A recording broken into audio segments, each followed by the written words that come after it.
بسم اللہ الرحمن الرحیم۔ السلام علیکم۔ پروگرام رمضان کریم کے ساتھ میں ہوں آپ کا میزبان یاسر خان۔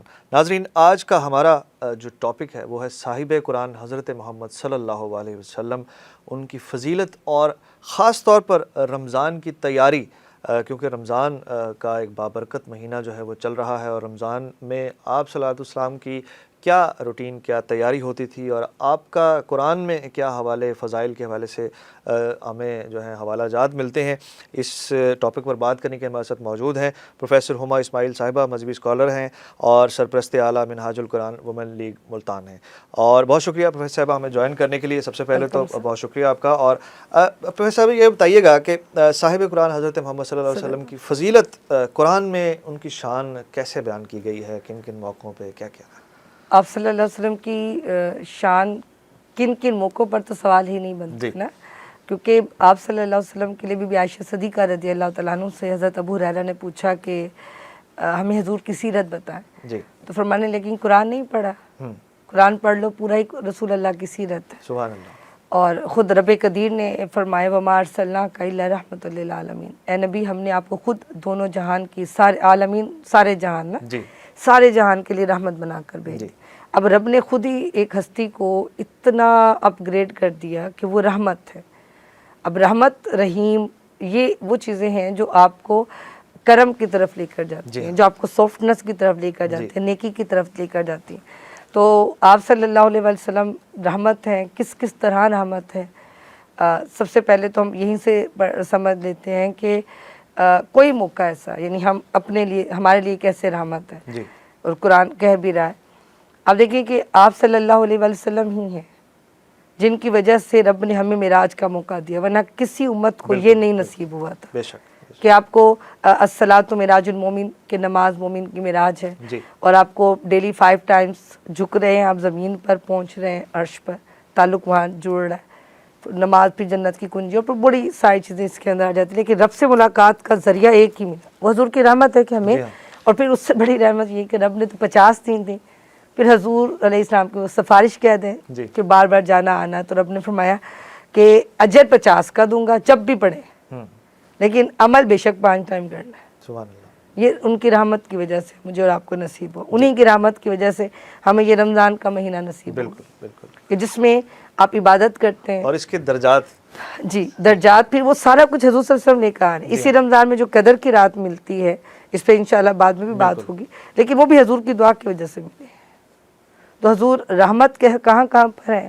آپ یہ دیکھیں کہ اللہ کی بارگاہ میں جب کل قیامت کا دن ہوگا، یہاں تو دنیا میں تو آسانیاں دے ہی دی نا، قیامت کا دن ہوگا تو حضور سجدے میں سر رکھیں گے، فرماتے میں تب تک رکھوں گا جب تک میرا رب کہہ نہیں دے گا کہ سر اٹھائیے، راسا ہوئے نبی اپنا سر اٹھا لیجئے، بیکاز کہ ہم نے آپ کی دعا سن لی۔ اور حضور کہتے ہیں کہ میں کہتا رہوں گا جب تک رب کہے گا نہیں نا کہ ربی حبلی امتی، میں یہ دعا کرتا رہوں گا جب تک میرا رب کہے گا نہیں، میں سجدے میں رکھوں گا۔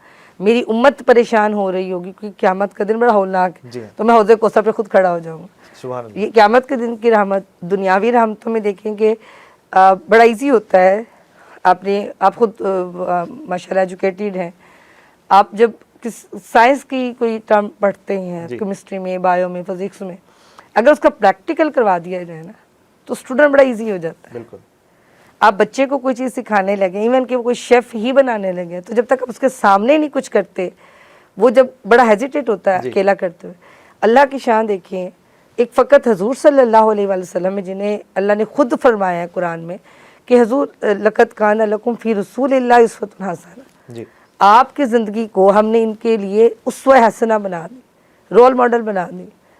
اب حضور کو ہر چیز بیئر کرنی ہے، سید الانبیاء بھی ہیں، اب اپنے اوپر بیئر بھی کر رہے ہیں، غربت کو بھی، تکلیفوں کو بھی، تبلیغ میں آنے والی رکاوٹوں کو بھی، یہاں تک کہ وہ طائف کا واقعہ کون نہیں جانتا، بالکل، اور وہاں پہ رحمت دیکھ لیں کہ وہ پتھر مار رہے ہیں، حضور کے پیچھے دیکھیں کوئی بھی انسان بیئر نہیں کر سکتا کہ ہم آپ کی بھلائی کے لیے ہیں اور آپ ہمیں پتھر مار رہے ہیں، ہم آپ کو اچھی بات بتا رہے ہیں، آپ ہمارے پیچھے گالیاں نکال رہے ہیں، اور اللہ حکم بھیج رہا ہے کہ جبریل جائیے دونوں پہاڑوں کے درمیان میں، یہ طائف کی بستی ہے نا، پہاڑوں کو جوڑ دو، لیکن میرے نبی سے پوچھ لے رہا ہے کیونکہ وہ رحمت للعالمین۔ اب حضور صلی اللہ علیہ وسلم کے پاس جبریل امین آئے تو حضور کے الفاظ دیکھیے کیونکہ بیئر بھی کیا، اس سے مجھے اور آپ کے لیے تو رحمت یہ مل گئی نا کہ ہمارے نبی بیئر کر سکتے ہیں تو ہم بھی تبلیغ میں بیئر کریں گے. اور ان پر رحمت دیکھیے ایٹ اے ٹائم فرمایا کہ نہیں معاف کر دیتے ہیں. سبحان اللہ. ان کی اگلی نسلیں جو ہیں وہ سدھر جائیں گی، ان کو سمجھ آ جائے. یہ نہیں مان لاتے وہ لے آئیں. تو اگر ہم حضور صلی اللہ علیہ وسلم کی زندگی کو پڑھتے چلے جائیں نا from very first day to last day اس دنیا کے اندر، جی آپ کا ہر دن رحمت اور کسی نہ کسی کو بھلا دے رہا ہے، کسی نہ کسی کے لیے بھلائی کا کام کر. تو اللہ نے بہت بڑا ٹائٹل عطا کیا کہ آپ رحمت للعالمین ہیں. اب ان کی رحمت کے لیے حضور خود فرماتے ہیں کہ میرا رب کہتا ہے واللہ یوتی، اللہ دے گا، وانا قاسم.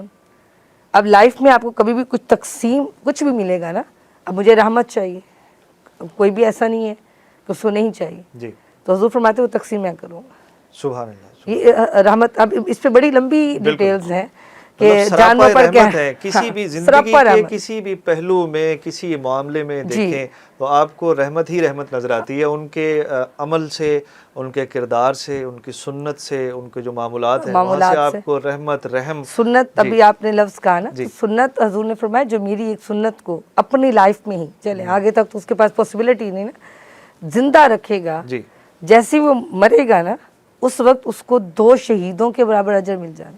سبحان اللہ. اب یہ آپ دیکھیں میں تو بارڈر پہ لڑنے بھی نہیں گئی، مجھے کوئی گولی نہیں لگی، کوئی میرے اوپر خوشی بھی نہیں ہوا، لیکن میری ڈیتھ میرے بیڈ پہ ہو رہی ہے. اور حضور فرماتے ہیں کہ تمہارے لیے رحمت یہ ہو گئی. آپ حلال کمانے نکلے ہیں، حضور فرماتے ہیں آپ کو اجر رحمت دے رہے ہیں نا کہ آپ حلال کی طرف توجہ دے رہے ہیں نا، تو اب آپ کو بھی شہید کا درجہ عطا کر دے، بے شک نہ جائیں جہاد کرنے. سبحان اللہ. تو رحمت حضور کی اولاد کی پرورش میں، رحمت حضور کی کافروں کو موٹیویٹ کرنے میں، ان کو مسلمان کرنے میں، مسلمانوں کو تقویٰ گین کرنے میں. اب حضور کی رحمت پہ جب ڈسکشن کرتے ہیں، سمجھتے ہیں سائیکالوجیکلی بھی اور ایز اے اسکالر جب میں قرآن حدیث سے اس کو پڑھتی ہوں تو پتہ چلتا ہے کہ نہیں، ٹوٹل لائف آف محمد صلی اللہ علیہ وآلہ وسلم وہ ہمیں اللہ کی رحمت کو گین کرنے کا رستہ ہی دکھا رہی ہے. اور اگر اس رستے پر نہیں چلتے تو پھر ہم اللہ کی رحمت بھی گین نہیں کر سکتے. سبحان اللہ. اچھا یہیں پہ اگر بات کی جائے، رمضان کا جو ہے وہ بابرکت مہینہ جاری ہے، تو آپ صلی اللہ علیہ وسلم کی رمضان کی تیاری کیا ہوتی تھی شروع میں، رمضان سے پہلے اور پھر پہلے عشرے میں کیا مطلب معمولات ہوتے تھے؟ کیونکہ بطور مسلمان ہماری یہی کوشش ہوتی ہے کہ ہم رمضان میں اور خاص طور پر روزوں میں اس پیٹرن کو، اس معمولات زندگی کو فالو کرنے کی کوشش کریں، یا ان پر ایٹ لیسٹ تھوڑا سا چلنے کی یا اس کو تھوڑا سا ٹچ کرنے کی ضرورت، کوشش کرنے کی کوشش ہوتی ہے مسلمانوں میں. تو کیا معمولات ہوتے تھے، کیسے تیاری کی جاتی تھی حضور آپ صلی اللہ علیہ وسلم کی رمضان مبارک کی تیاری ہی کا عالم آپ یہ دیکھیں کہ ہماری تھنکنگ کیا ہوتی ہے کہ سحری افطاری یہ کرنا ہے، وہ کرنا ہے، عید آنی ہے، اس سحری کیسے بنے گی، وہ ہماری تیاری وہ ہمارے لیول کی ہے نا، ہم اپنی سوچ لیں. آقا علیہ السلام کی تیاری کا عالم یہ دیکھیے کہ آپ صلی اللہ علیہ وسلم رجب سے روزہ رکھنا شروع کر دیتے تھے. سبحان اللہ. جیسے ہم نے ایگزام دینا ہوتا ہے نا، اینول ایگزام آنا ہے تو پہلے سے ٹیسٹنگ راؤنڈ شروع ہو جاتے ہیں. اگر کوئی کمی، وہ سید الانبیاء ہیں، وہ غلطی نہیں کر سکتے تھے، بٹ امت کو سکھانے کے لیے، ہمیں سمجھانے کے لیے وہ رجب سے روزے رکھنا شروع کر دیتا. اب حضور کو جو دیکھتا وہ بھی روزے رکھنا شروع کر دیتا. یہاں تک کہ عائشہ فرماتے ہیں ہمیں تو یہ لگا تھا کوئی دن وہ آئے گا کہ اللہ ہم پر 3 مہینے کے روزے فرض کر دے گا، بیکاز کہ سنت رسول یہی ہے. تو بہرحال حضور صلی اللہ علیہ وسلم کی رمضان کی تیاری کا عالم یہ تھا کہ سب کو کیونکہ کفار کے بیچ میں رہ رہے تھے، منافقین کے بیچ میں رہ رہے تھے، تو رجب سے آقا علیہ السلام روزے رکھنا شروع کر دیتے.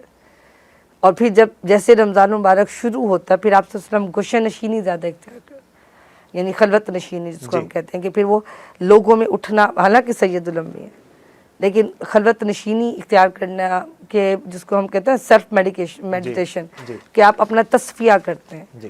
تو ضرورت نہیں، آقا علیہ السلام کی ہستی کو ضرورت نہیں ہے، مطلب ہمیں سکھانے کے لیے. اس کے ساتھ پھر آپ صلی اللہ علیہ وسلم جبریل امین کے ساتھ 2 مرتبہ رمضان کے اندر دورہ قرآن کرتے ہیں. سبحان اللہ. اب دورہ قرآن کیا ہوتا ہے؟ حضور آیت پڑھتے، جبرائیل سنتے، جبرائیل پڑھتے، حضور اس کو ایک دوسرے کو سنانا، جسے ہمارے یہاں تراویح میں کیا جاتا ہے. تو آپ صلی اللہ علیہ وسلم کا ان معمولات میں، اور پھر روزے میں لوگوں کی غربا کی اور ایسے لوگوں کی بارے میں پتہ کرتے تھے، اور صحابہ کو پھر موٹیویشن دیتے تھے کہ اپنی زکوٰۃ کلیکٹ کریں. پہلے ہی رمضان سے پہلے ہی اکثر کلیکشن کروا دی جاتی تھی، اور پھر غریب علاقوں تک پہنچا کر تاکہ ان کو سحر افطار میں جب تنگی نہیں ہوگی نا، لوگ روزہ رکھنا آسان سمجھیں گے، سبحان اللہ، ورنہ وہ لیفٹ کر جائیں گے۔ سبحان اللہ، اور ادھر جب تیار ہو جاتا کوئی، اب آپ پڑھ سکتے ہیں غزوہ بدر کو، 17 رمضان کو روزہ رکھ کے جہاد بھی کیا جا رہا ہے۔ سبحان تو اللہ، یہ تیاری کرنے میں اندر سے ایک تیاری ہوتی ہے ظاہری، جی ایک ہے باطن سے آپ اندر سے تیار ہو چکے ہو، جی، تو جو اندر سے تیار ہو کے باہر نکلتا ہے نا وہ جاندار ہوتا ہے۔ سبحان اللہ۔ بہت شکریہ پروفیسر ہما اسماعیل صاحبہ، ایک بڑا وسیع موضوع ہے یہ، اس کے اوپر تو بات کرتے چلے جائیں، ٹائم ختم ہو جائے، دن رات کا پتہ نہ چلے، اتنا وسیع اور بڑا موضوع ہے۔ اس کے اوپر ہم دوبارہ بھی گفتگو کریں گے اور پروفیسر ہما صاحبہ سے اس کے اوپر ان کی رائے لیں گے اور روشنی ڈالیں گے کہ اس پر اور کیا فضیلتیں ہیں صاحب قرآن حضرت محمد صلی اللہ علیہ وسلم کی۔ ابھی ہمیں اجازت دیجیے، کل آپ کی خدمت میں دوبارہ حاضر ہوں گے، تب تک کے لیے اجازت دیجیے، اللہ حافظ۔